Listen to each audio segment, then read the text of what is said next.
Dear students, greetings. In this class of advanced machining processes, we will be studying about the ultrasonic machining processes. In this class, we will study about the need of this process and the experimental setup of this process and some mechanism of material removal and the process parameters that are associated with ultrasonic machining processes. As we have already studied in the previous classes, the advanced machining processes are classified on the basis of sources of energy applied to removal of material. Those three are mechanical, chemical and electrochemical, and thermal processes. Ultrasonic machining processes come under mechanical sources of energy. The material is removed or on the basis of and the energy source as mechanical. The other mechanical sources are abrasive water jet machining, abrasive jet machining. We already know that the ultrasonic waves are sound waves of frequency higher than 20,000 Hz. So these ultrasonic waves can be generated using any type of sources like mechanical, electromagnetic, or even thermal energy sources. And these ultrasonic waves can be propagated in any medium, including gas, liquids, solids. So the device of converting any type of energy into ultrasonic waves is called ultrasonic transducers. So we have electrostrictive transducers, magnetostrictive transducers. So the magnetostrictive transducers apply the magnetic energy into ultrasonic energy, or electrostatic transducers, they convert electric energy into ultrasonic energy. So this electrical energy is converted into mechanical vibrations. For this, piezoelectric effect in natural or synthetic crystals are applied. So the thing is, this ultrasonic waves are used for so many applications like casting and welding of metals, forming of plastics, measurement of velocity of moving fluids, measurement of density, viscosity, and elastic constants. And it is also used in a non-destructive testing of residual stress determination, flaw detection, leak detection, etc. But now here in this application, ultrasonic waves are used to machine the material. So the ultrasonic machining processes is used to machine very hard and brittle materials which are really difficult to machine by conventional methods. This both electrically conductive and non-conductive materials can be used in ultrasonic machining processes. Generally, the hardness of the material which is used in ultrasonic machining processes have a hardness of more than 40 HRC.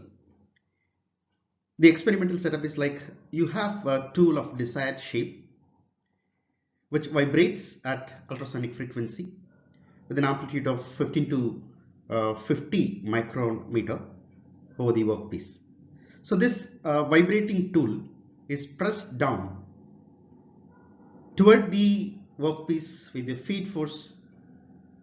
So between the vibrating tool and the workpiece, what we call a machining zone, it's flooded with hard abrasive particles which has a sharp cutting edge, generally suspended in any solution, especially of water-based slurry. So when this vibrating tool and workpiece have been hit by the suspended particles, the abrasive particles, the sharp cutting edge of abrasive particle, they hit the workpiece, and by the action of abrasion, the material is removed from the workpiece, and we get the required shape of a tool that is formed in the workpiece. That's how the ultrasonic machining is done. As we can As we can see from this diagram, so this is a workpiece which is kept on the work table, and this is a tool, and this is horn which uh, moves up and down with the vibration frequency of 19 to 25 kilohertz, which is an ultrasonic frequency, and with an amplitude of 10 to 15 micrometer. So this vibrates with the ultrasonic frequency and ultrasonic amplitude, and between the work gap of tool and the workpiece, the slurry of abrasive particles, the suspended water has been circulated. So this circulated abrasive particles which flow between the tool and the workpiece also vibrates with the ultrasonic vibration. So this go and hits the particle of the workpiece. The abrasive sharp cutting edge which cuts against the workpiece, and it removes the material. So we see the tool oscillates up and down. The slurry motion is horizontally, and the workpiece is stationary, and the material is removed along with the slurry outflow. Coming to the mechanism of material removal in ultrasonic machining processes. This is purely brittle material. The brittle material failure mechanism, as we know, it is the crack is initiated, and the crack is propagated, and the material is removed by the brittle fracture. The crack initiation is done by the sharp cutting edge of the abrasive particles which hammer against the workpiece, and the continual hammer causes the propagation of this crack, and this material is removed by the action of abrasive particles along with which vibrates with the ultrasonic vibration along with the tool. So as we know, this ultrasonic machining process is used to machine the very hard material which is more than 40 HRC, and also for very brittle materials which are generally a poor conductors of electricity. If we have to use these materials of poor conductors of electricity cannot be machined by electrochemical machining or electric discharge machining. If you have to machine electrochemical machining or apply electric discharge machining, the material has to be the conductors of electricity. So if the material is not the conductor of electricity and yet hard and yet brittle, ultrasonic machining process is one of the suitable machining processes. We can look at the elements of ultrasonic machining processes. There are 4 elements which are important. One is acoustic head, tool feed mechanism, abrasive feed system, and generator. We see the magnetostrictor which vibrates with certain frequency, and you have constrictor which vibrates with an amplitude, and this whole setup is connected to a tool by something known as tool cone. This tool vibrates under static pressure. This is known as an ultrasonic machining chamber. So the workpiece is holded in ultrasonic machining chamber. Then abrasive slurry, which is fed and circulated between the gap of tool and workpiece, which does the material removal. At the same time, the removed material is also carried away along with the slurry, and that's how this is the general setup of ultrasonic machining process. We look at it a little more clear. So this is a transformer generator which can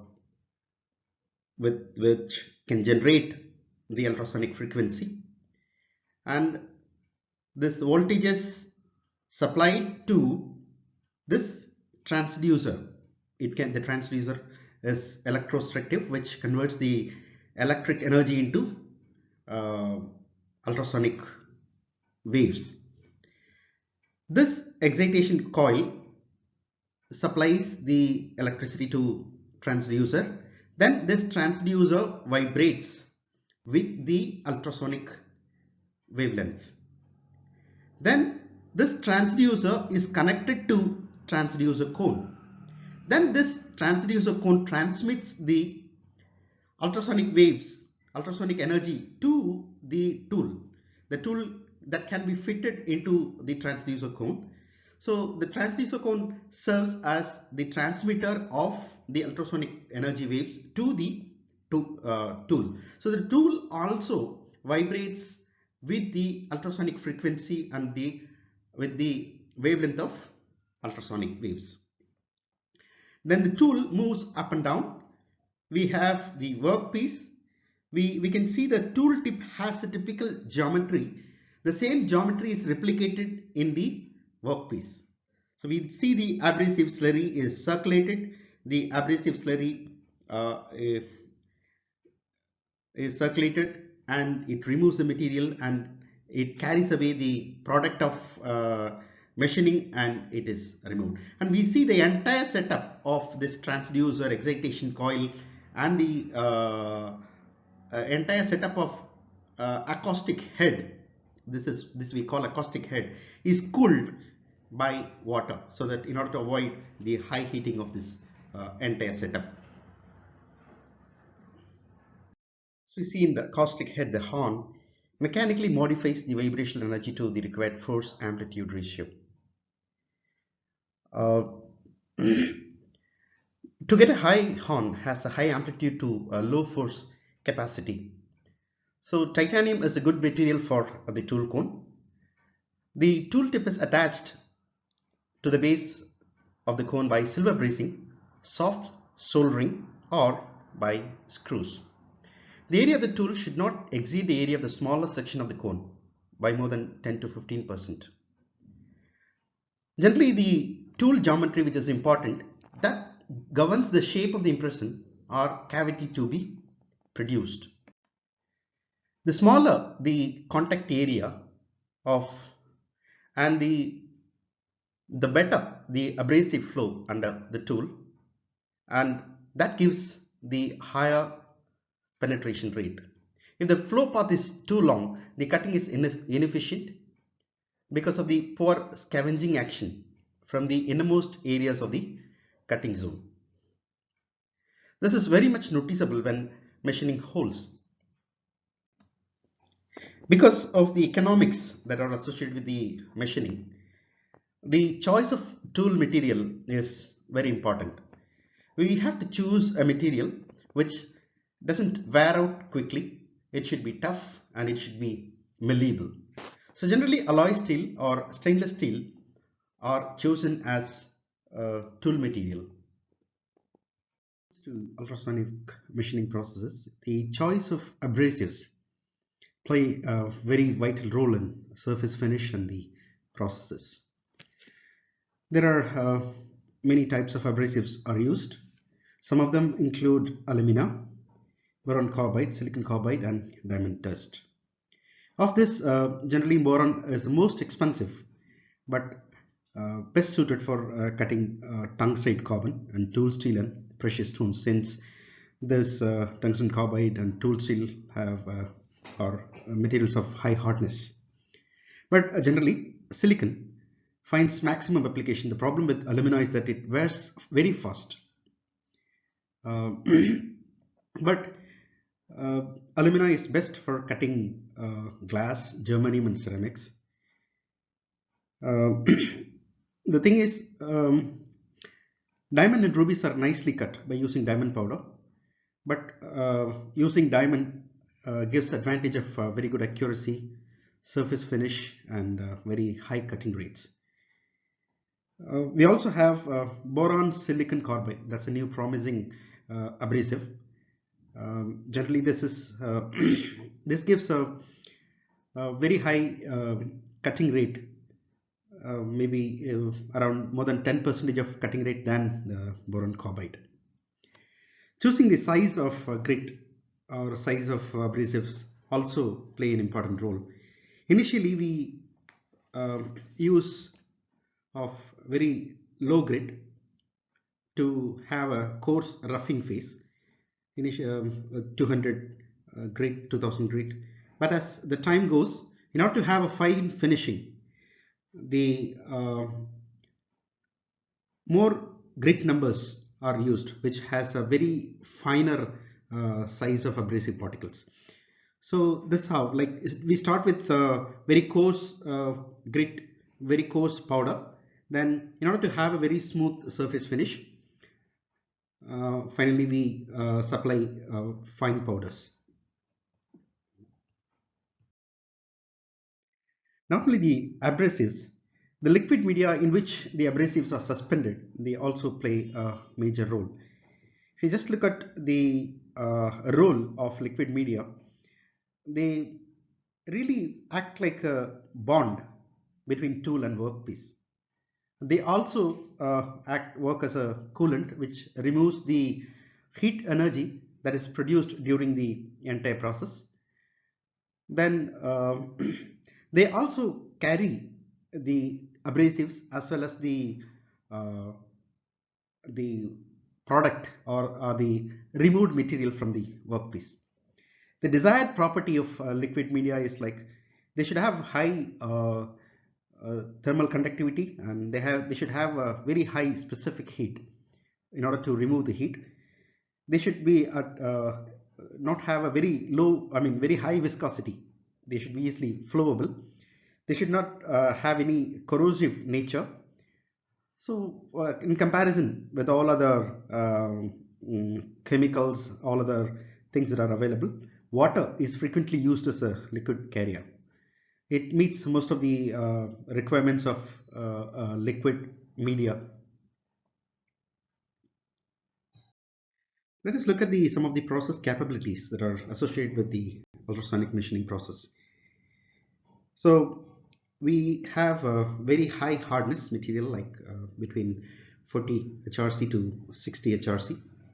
The material includes carbides, ceramics, tungsten, glass, or even some of the composites which cannot be machined by conventional methods. Look at the tolerance. Tolerance ranges, like we can machine with a close to 7 microns to 25 microns. Very high tolerance. Even we look at the holes, up to 76 micron have been drilled, and the hole depth up to 51 millimeter have been achieved easily. Hole depth of some of the flushing techniques they have used and found out even 152 millimeter deep can also be achieved. So aspect ratio, look at the very high aspect ratio of 40:1. Then normal material removal rate is little lower, that is 0.05 to 25 millimeter per minute. Surface finish is concerned, like we're able to achieve a very high surface finish of 25 micron, 0.25 micron to 0.75 into 10 raised to the power -6 meters. It is also possible to have a non-directional surface texture compared to conventional grinding. And radial overcut may be very less, like 1.5 to 4 times the mean abrasive size. This is the advantage of, or we can call the process capability of ultrasonic machining process. Coming to the very important part of ultrasonic machining processes. So 4 mechanisms have been proposed to act, or the removal of material. The material is removed by throwing of abrasive grains, or the grains are being thrown into the workpiece by ultrasonic waves. And we also see the other mechanism is hammering of abrasive grains. The abrasive grains are hammered into the workpiece by the tool. Then they also propose like cavitation in the fluid medium uh, arising out of ultrasonic vibration of the tool, then chemical aeration due to micro agitation. So, but generally, the cavitation in fluid medium and the chemical erosion have found very negligible amount, so that has been ignored. And even throwing of abrasive grains doesn't seem to have any much effect in material removal processes. So according to theory of Miller and theory of Shaw, they have done research. They found out that the material removal through hammering mechanism is much more compared to the throwing mechanism. So this can be ignored. So the major mechanism that is responsible for material removal in ultrasonic machining process is that the abrasive particles are hammered via the through the ultrasonic waves, then that it removes the material. The cutting action is the result of irregularity of the surface roughness of the abrasive grids. So if you remember the mechanism of material removal in the previous slides, it is absolutely on the basis of brittle fracture, the crack initiation, crack propagation, then the material fractures. It's like it's a plastic deformation of brittle materials. Now let us look at some of the uh, factors which are responsible, how the process parameters affect the material removal rate. In this, we find that amplitude, with increase in amplitude, the material removal rate is increased. Um, and we also see the diagram which is processed for various pressure rates. But under all the pressure rates, the material removal rate varies linearly with the amplitude. We also see here with the increasing frequency level, we find the penetration depth also increases linearly. And effect of grid size of an abrasive also has a very important role. Initially, with increasing grid size up to say 60, the material removal rate increases. With increasing grid size beyond 60 micron meter, the effect of increasing grid size doesn't have much effect on increasing material removal rate. So this material removal rate is millimeter per minute. We also see the effect of static load. With increasing static load, the penetration or the also or material removal rate also increases till it reaches a certain point. But with continuous increase of static load, then the material removal rate decreases. So we have to find an optimum static load for which the material removal rate is higher. So even in this case also we look at the size of tool for 6 mm dia, 12 mm dia and 13 mm dia. So the static load effect is very clear in case of lower diameter size tools, whereas with increasing diameter of the tool, the penetration has a negligible effect on the the static load effect on the penetration has a very negligible effect. The effect of concentration on the slurry concentration has a very good effect on machining rate up to 30% of slurry concentration. If you increase the concentration of abrasives on the slurry, then the machining rate, it goes either increases, it goes flat or it decreases.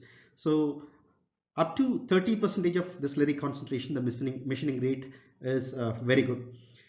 Increasing the viscosity of the liquid media decreases the metal removal rate. So we see that the viscosity of the liquid media has to be kept so minimum in order to achieve a good material removal rate. Apart from the videos and the assignments from NPTEL, I have used these two textbooks for the preparation of this course. Advanced Machining Processes by V.K. Jain, published by affiliated allied publishers. Also an ebook of Advanced Machining Processes by Hassan El Hofi by McGraw-Hill Publications. Thank you.